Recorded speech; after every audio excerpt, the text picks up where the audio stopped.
Hello, আসসালামু আলাইকুম everyone. সবাই কেমন আছেন? আশা করি ভালো আছেন। তো প্রতিদিনের মতো চলে আসলাম আপনাদের মাঝে। আজকেও আমার প্রতিদিনের রান্না। আজকে মাছ ভুনা করব, আর হচ্ছে মাছের মাথা দিয়ে মাসকলাই ডাল দিয়ে রান্না করব। তো আমার সাথেই থাকেন, দেখাচ্ছি আপনাদেরকে সব একটু একটু করে। ভাত হয়ে গেছে আমার, এখন মাছটা ভাজা দিয়ে নিব।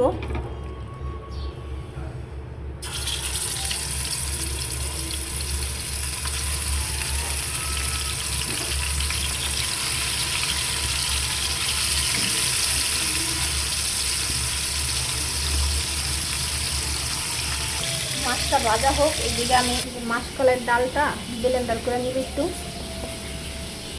মাসকলাইয়ের ডালটা গুঁড়া করে নিচ্ছি ব্লেন্ডার দিয়ে। এখন এটা আমি গরম পানিতে একটু ভিজিয়ে রাখবো।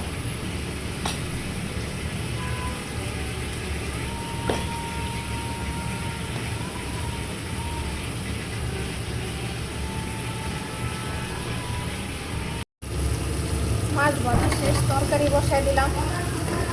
এদিকটা ঝড় তুফানো শুরু হয়ে গেছে। মাছটা ভুনা করতে চাইছি, তো বাবা আবার তরকারি নিয়ে আসছে, বললো যে তরকারি দিয়ে রান্না করো। তরকারি দিয়ে রান্না করতেছি।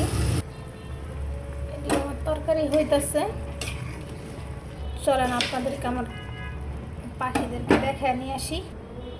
ওরা পালং শাক অনেক পছন্দ করে, পালং শাক দিব ওদেরকে।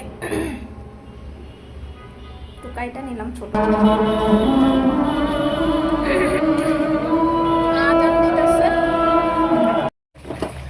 মাছের তরকারিটা হয়ে গেছে, এখন ডাল দিয়ে রান্না করব। মাছের মাথা দিয়ে ডাল রান্না করব, ওইটা বসাই দেবো। মশলা কষানোর পরে আবার মাছের মাথাগুলো আমি একটু কষা নিলাম ভালো করে।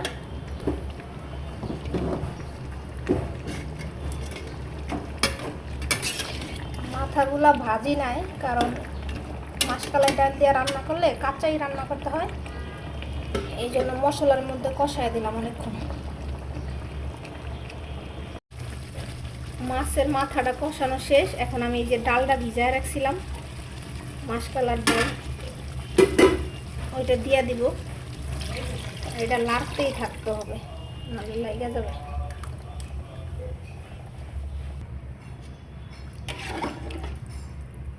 লাড়ার উপরে রাখতে হবে, নাহলে লাইগা যায়, মানে চাক্কা চাক্কা হয়ে যায়।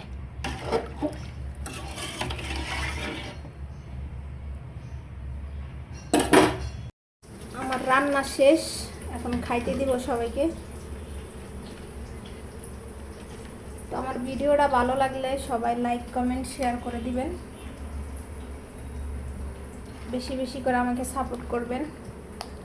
আর সবাই ভালো থাকবেন, সুস্থ থাকবেন। আল্লাহ হাফেজ।